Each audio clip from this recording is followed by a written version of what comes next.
This video was made without the use of generative AI. Privacy is important. Nobody wants the likes of Google and Microsoft reading all of their personal information and using it for singularity knows what.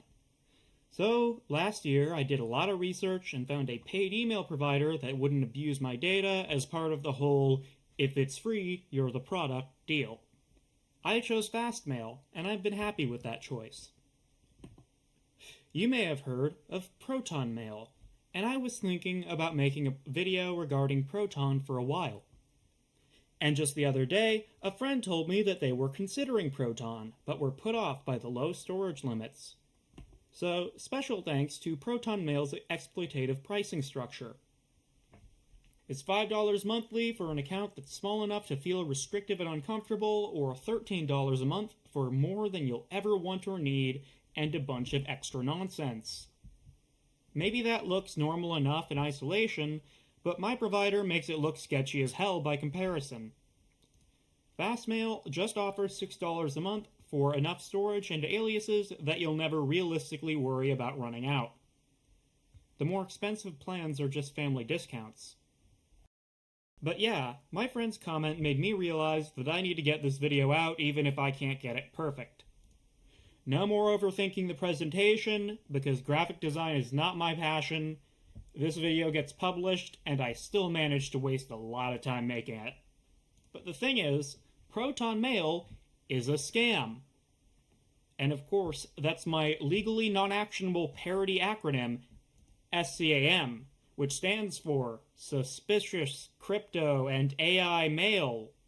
Yes, an SCAM, pronounced scam. And my personal advice to privacy-conscious consumers is that they don't need scam. Proton's marketing takes advantage of technical ignorance, much like those VPN ads you see on YouTube. I can prove this because they have a VPN that they promote through YouTube sponsorships. The man in the black hoodie with a laptop is not real, and he can't hurt you. The ads will often say, you need protection from hackers on your unsecured Wi-Fi and your ISP. You have that. It's called transport layer security, and it encrypts your connection. If there's a padlock and it says HTTPS, you already are safe from the airport Wi-Fi and evil hoodie man. VPN services sponsor YouTubers because they don't know better and will write a funny script about the evil hoodie man. If the claim ends up being misleading, it was in an entertainment context, and the VPN provider wasn't saying it. Of course, Proton's own site, as they imply that other VPNs are sketchy, proceeds to actually imply themselves that they'll make your internet 4 times faster. And while researching for some jokes I ultimately didn't make, I noticed some funny things about their VPN pricing. It's $9.99 billed monthly, but annual billing gets a discount to $3.99 a month. Except that's a temporary deal, and following years will charge $6.99 a month. $6.99 is nowhere on the page, which might lead one to assume that $3.99 is the normal discount on the annual rate. There are several more layers of ambiguity with alternate plans and inconsistent formatting, but this is really cluttered. But here, there's no way to convey this information more clearly. It's $3.99 a month for 1 year, and then $6.99 per month. I am a genius who has solved an impossible marketing problem. Pay me 6 figures and please give me healthcare. Look, I'm not saying that it's intentionally misleading advertising. I'm just saying I hope Proton's marketing folks can break that curse that prevents them from writing $6.99. I assume that the Proton marketing staff met a poor beggar woman by the well who asked, "Could you draw a bucket of water for me, just to be nice?" Upon hearing nice, they roared with laughter and shouted, "$69!" The woman, who was actually a powerful magician, was so offended by their juvenile humor that she cursed them to never be able to speak or write the Arabic numeral 6 before other numerals so they could never say 69 again. That is why, despite a standard annual rate of $6.99 per month, 6 only appears once on the entire page as the final numeral denoting the current year. I must assume that there are similar curses preventing Proton from clarifying these sort of tragic misunderstandings regarding their other services, including Proton Mail. That's probably why Fastmail tried to help them out last year with a blog explaining encrypted email. It's great if you want to learn a few things about network infrastructure, but if you just need to know why Proton is suspicious crypto and AI mail, it's a bit long and technical. Thus, a convenient and whimsical YouTube video. I think the best way to summarize it, in a way that people will intuitively understand, is that email isn't private. It's private in the sense that it isn't public. Evil Hoodie Man cannot see your emails, but authorized parties can, and that can be people that you don't want. You can see your emails, people you're talking with can see your emails. Your email provider and their email provider can see your emails. Anyone with authority over email providers can see what the providers see. And if the email provider happens to be doing AI and advertising things, their AI can see whatever the email provider can see. Proton does not meaningfully improve this. You can see your emails, Evil Hoodie Man cannot, person you're talking with can see your emails. If you have Proton Mail, they can only see your metadata. Their email provider can see your emails. Anyone with authority over email providers can either see Proton's metadata, or, possibly by using the metadata, they can see the other provider's copy of your emails. And of course, the other email provider can still punch whatever you have written down into their AI. Now, if both sides are using Proton Mail, anyone with authority can only see metadata. Proton Mail can only see metadata, and the other person's Proton Mail can only see metadata. And if Proton happened to be lying and were using your email information for AI and advertising nonsense, at least for end-to-end encrypted email, they could only see the metadata. Fastmail says, don't use email for private communication, because email is genuinely terrible at that.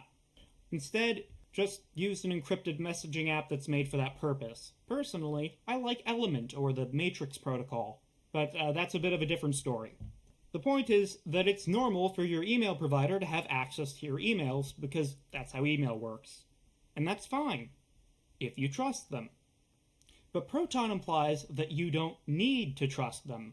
Proton Mail advertises what they can't see, the content of your emails. They don't advertise what they can see. For this example, in their own ad, they can see your tickets are available. Icon Festival 2025. SJ, whatever that means. The sender's email address. Ticket.pdf. And 1004. What they can't see is justification of purchase Icon Fest 2025 tickets. Thank you for your purchase. So the funny thing about this example is that it actually demonstrates how everything in this message body can be inferred by the metadata. Except perhaps you would not be able to know for sure that the seller was thankful for your purchase. For those who read the fine print, Proton explains that they can see all of that metadata because that's how email works. They have access to sender and recipient email addresses, timestamps, subject lines, and attachment names. They know who you're talking to, when and how often you talk to them, and what you were talking about, which is quite a lot of information. But that's all metadata, and maybe Proton doesn't think people should worry about metadata. Proton themselves would disagree, since to sell their VPN to people who know that the hoodie man isn't eating their Wi-Fi, Proton emphasizes that metadata is plenty enough to out you as a social conservative who uses Grindr. And then they mention a maternity website to deflect from the fact that they named an extremely specific target demographic. It really shouldn't have surprised anyone that their CEO was a bit too MAGA-friendly. And indeed, after their CEO praised MAGA in early 2025, their marketing damage control claim was that their architecture is trustless, the Proton trust-free guarantee. They couldn't hand over your messages even if they wanted to, Your privacy is ensured by math. Except, again, it isn't. They can hand over everything except the messages themselves, and if they wanted to, they could intercept unencrypted mail as it arrived, or profile you based on the metadata they have. So, everyone laughed at Proton's trust-free guarantee, and they ran away from Mastodon in shame. They consolidated their social media presence due to limited resources. Yeah, so that's only TwitX, Reddit, Instagram, Facebook, LinkedIn, Threads. They use Threads. WhatsApp, Telegram, YouTube, TikTok, and knockoff corporate libertarian Mastodon. I mean Blue Sky. Only the bare essentials in these difficult times. For comparison, Fastmail has 4 social links, and the first one is Mastodon because they like open protocols. Trustless misses the point. Why would you give someone that you don't trust control over your digital life? You can't replace social institutions and trust with technology. That's why cryptocurrency is stupid. Incidentally, Proton offers a Bitcoin wallet. Supposedly, this isn't even good by cryptocurrency standards. It's terrible, super traceable Bitcoin maximalism that will get you busted for money laundering. I wouldn't know. It makes sense for Proton to argue that we don't need to trust them, since they've given us plenty of reasons not to. Their CEO's MAGA cheerleading, their sketchy cryptocurrency and AI products, their Google Light suite that seems like an attempt to lock people into their own one-company cloud service ecosystem, their unfriendly pricing, their marketing that emphasizes what they can't see but hides what they can in the fine print and then claims elsewhere that the exact data they have access to is something that you should care about. Yeah, it's a good thing you don't need to trust Proton. I chose Fastmail because I do trust them. They don't say or imply that we can't see your data. They say we will practice good stewardship of your data. They consistently and directly acknowledge that you do need to trust them instead of hiding it in the fine print. Their pricing is refreshingly straightforward instead of immediately trying to squeeze extra money out of you by making you uncomfortable. It feels honest and respectful. It feels trustworthy. And what our society needs more than anything now is not fake technological solutions, not cryptocurrency, not AI, not taking away the human side out of fear or hiding the human side behind technology that creates an illusion of neutrality. What we need is human. We need trust. If you understand what Proton is offering and it seems right for you, that's great. But for most people who are worried about their privacy, don't trust suspicious crypto and AI mail. You don't need a scam. Also, Fastmail's founder, who to my knowledge has not been directly involved with the company since years before it was sold to Opera and then bought out by employees away from Opera, is an AI researcher with a company called Fast.ai. I won't directly endorse them, but they are an example of my bare minimum standard on the subject. They reject claims that AI superintelligence is an imminent extinction threat. Don't trust anyone who tells you that. They're either stupid, lying, or listening to stupid liars. Probably all 3. Might make another video about that in the future. For more on that, or other thoughts, opinions, and insights on subjects I'm interested in, be sure to subscribe. I've been trying to write videos about Pebble smartwatches and the upcoming Slate Truck EV for months now. I also have a second channel for gaming and casual content. Naturally, I'd appreciate if you'd engage in the comments, and share this video.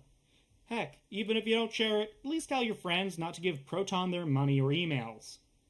Later, folks.